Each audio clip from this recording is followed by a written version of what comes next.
So right now, it's your boy Dan Blake for the Bang Worldwide show on Bang Radio 103.6 FM. We're here at the Ultimate seminar, which is obviously run by, Kwame. He taught me at university, so enough love to Kwame. An educational event in the music industry. We're here with your boy Wretch 32. How you doing, sir? Good. How are you, man? I'm brilliant, man. It's really great to have you. I just want to, what do you think these kind of events can do for up-and-coming artists? I think it can definitely help inspire. I also think it's a great insight to how the game is and how the business is. I went to a few seminars before and I learned, some bits and bobs, which I found, to be useful. So it's good for me to be able to come back here and give back. What are your biggest lessons in life, too? Your biggest lessons as an artist from the beginning, from the early days of Wretch 32, always recordings up to now? Biggest lessons, probably always stick to your guns. And obviously people always say that, but you can't stress it enough because, sometimes there's records that you're not feeling that, you try a thing with and you do it. And if that record ever goes out and it's not a true representation of yourself, then, it's going to kill you for 6 months or however long you've got to promote it. So definitely just being me and just doing what I do. Like sometimes people would send me a track and it's like, yeah, we want you to be hyper on this, but over the years I've learned that I'm just a laid back kind of person. Like even if the beat's shouting, you're going to need to adjust the beat to me. Like I'm not going to try and adjust to the beat because that isn't Wretch. Wretch is laid back. I'm smooth, you know what I mean? So just things like that they're just golden lessons. That's a fantastic answer because I've had many artists in that situation where they can't appeal to being, so up-tempo and hyper. People telling them to act a certain way. They're just them and that's their style of rap and everybody's an individual. Yeah, it's true. If I was hyperactive, then why would we need Temper T? And if Temper T was laid back, why would we need Wretch 32? So everybody is how they are for a reason and they have their own lane and that's what makes them unique in their lane. You get what I'm saying? That's how I see it. You made a very, I would say it's a very deep track, one of my favourite tracks of yours. It was called Forgiveness. I really want to know, it's kind of, it's like a prayer, that tune to me. It's really spiritual. When I hear it, I get quiet. It's quite an emotional, spiritual touching track. What was the process into making that track? What were you going through at the time? Everything I was talking about on the record, to be honest. It was just one of them times where I'd realised that a year had gone past and I'd been stuck in my job and not taking no notice of my life, and I just felt like I just needed to apologise to people or for certain things and not being around more in the hope of me chasing a dream and trying to get bigger as an artist and trying to get to the next level. It was just me being honest, wearing my heart on my sleeve. That's the type of artist I am. If you had to go to space right now, I would like to know what track, would you listen to on your way in the car to space, and what's your favourite track and album of all time? What I'd listen to on the way to space? Let Me Touch the Sky. Come up in the spot, looking extra fly. To the day out there. Yeah, we're going to touch the sky. It's just a good vibe. It's a nice vibe to go up to. Favourite track of all time? Impossible to pick one. Because you've asked me today. I'll say Bob Marley, No Woman, No Cry. Okay, that's a fantastic answer. So what would your one advice to up-and-coming artists that want to be in your position and, be a Wretch 32 or someone else in the industry? What would you say? The UK market is rising, it's open. How open do you think it is, and what would you say is the best advice for them as a up-and-coming artist? It's very open, especially if you're in my field, if you're in the urban music field. It's definitely open because before there was a lot more to prove. Now it's been proven. So they're always opening their eyes to new talent, to hear what's up. I definitely think you need to work your heart off. Pardon my French. I look at it like when I'm watching the documentaries of the biggest and the greatest artists, from the Michael Jacksons to Beyonce or to Jay-Z or whatever, they always seem to say they have no time and no days off. So if they're at that level of success and they have no days off, what the hell am I doing at this level having time off? I just literally work my butt off and I keep going and I keep going. I think hard work is definitely a part of it. You notice that sometimes some people are not as talented as others, but because they work harder, they get further. So imagine if you're mad talented and your drive and your work ethic is immense, you're destined for greatness. You get artists sometimes who can get plays on the radio but still can't set out a show or have anybody at their show, because I see sometimes you'll hear songs on the radio where songs are playing but there's no authenticness to it, there's no fan base behind it that could push that product to the next level. Do you think that's a thing that's going on a lot nowadays? I think it's about building from 0 to 100. If 0 being the lowest and 100 being the highest, I think enjoy the time, man, while you're even trying to get to 10.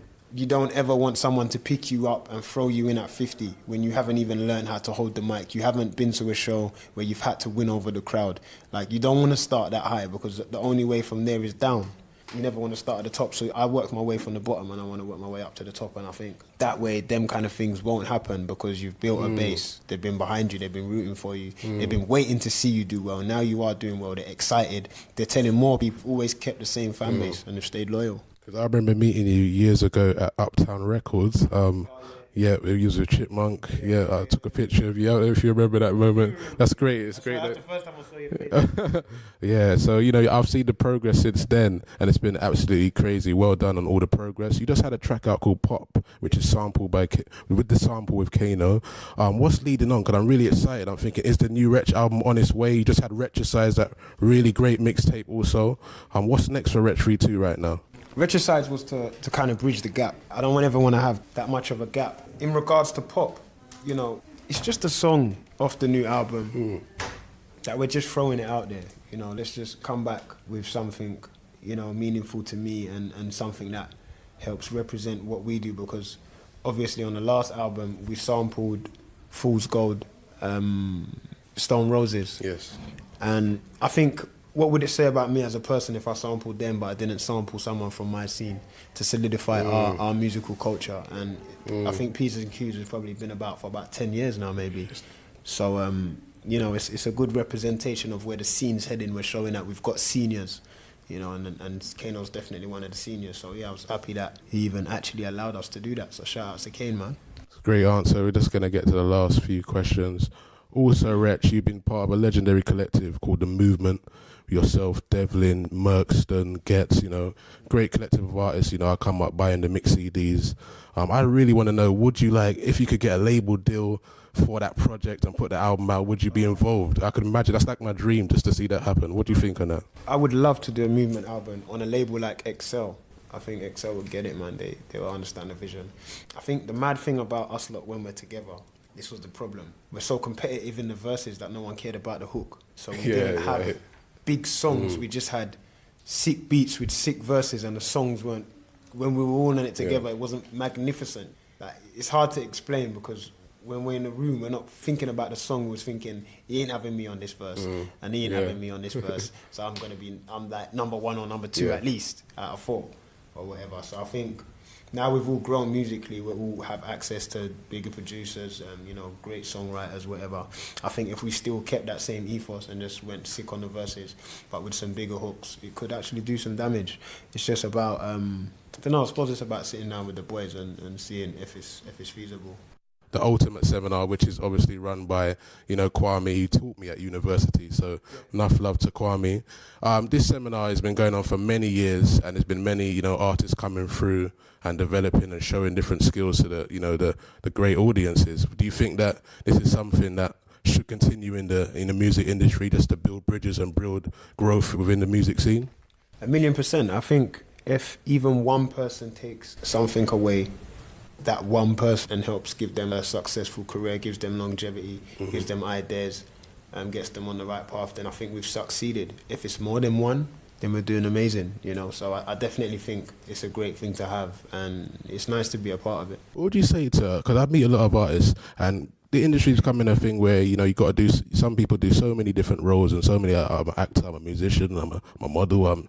What do you think on that situation where sometimes where you're doing so much and you love so much and you're actually passionate about so much, but at the same time, you got to kind of find a medium sometimes to actually get to your place. What do you think on that situation where a lot of nowadays in 2012, everyone's bubbling around doing so many different things that sometimes they may miss that actual thing which they started with and that focus? Yeah, it's just like my mum used to say to me, jack of all trades, king of none, innit? You kind of got to, like with me, I've kind of made sure I've just stuck with just music. You know, of course I like a bit of acting, I like a bit of clothing, I like a bit of stuff, you know, but I haven't really dwelled into it. But of late, you know, I've opened my eyes to new avenues, and it's just, what happens is you're in a position where you can now bring through new talent. But for me, I only want to represent the best talent. You know, I want people to trust my word. So we've started working with a few artists. We're working with a poet, a guy called George the Poet, Yes. a singer-songwriter called Jacob Banks, an actual painter, an artist, Funny Tummy. He done the Rihanna portrait, which she came to London to get off him and stuff. And I think as I get older, I'm getting more fascinated in art and every avenue of it. So I kind of want to make sure that whatever umbrella I'm a part of really represents that, and we kind of try and take art just to the next level. Yeah. So the company's called Renowned, so just look Okay. out for stuff from Renowned, yeah. Who's like your favorite old school hip hop MC? 'Cause I know you're into hip hop. You know, Nas is giving you the cosigns. I saw you run out on stage with Nas. You know, the Don. Do you think maybe you two could do a track in the future? And also, I wanted to ask another question. Are you a fan of Guru Gangstar? 'Cause that's one of my favorite rappers also. This is the weird thing about me, yeah. When I was growing up, my dad was a reggae DJ, Yeah. and he played more reggae and bashment. So I found rap later than everybody Yes. else. You get what I'm saying? I was listening to like Bounty Killer and Beanie Man and that kind of music. I actually had to find myself going back to listen to Reasonable Doubt when it was out Yeah. for a good amount of yeah. years. Do you know what I mean? So obviously I could appreciate all the classic albums for what they, you know, were at the time, but listening to it at a later date, it was difficult for me. I did really like Big L. Big L, yeah. You of know, course, it's legend. a shame to have lost him before, you know, he got to dominate the world. Of course, Big Pun as well. Just listening back to the flow and some of the things he was saying and the rhyming pattern, what he was doing back then, still would work now. That's when you know someone was futuristic. Do you know what I mean? And, you know, shout outs to all the legends, man. They've paved the way and they've showed us that anything's possible. So, you know, I've got a lot of respect for that. Respect. I do a world music show, so I play artists from. Yeah, I do a world music show and I play artists from all around the world. I just want to know, like, your one worldwide cosign. Like, who do you feel anywhere around the world that's different to the UK, around the world, there's someone I could look out for? If I'm honest, I don't want to sound biased, but I would actually honestly say George the Poet. Okay. I think lyrically he scares me. It's a good thing he doesn't like rap on beats, or he'd be my direct competition. Yeah, seeing as he doesn't, he's it's actually a problem. I don't know if you're familiar with him. Just check it out. Go on YouTube definitely. and check out his poem YOLO. Check out his poem Blame Game. Internationally, do you know who I really like? I really like a rapper called Graph.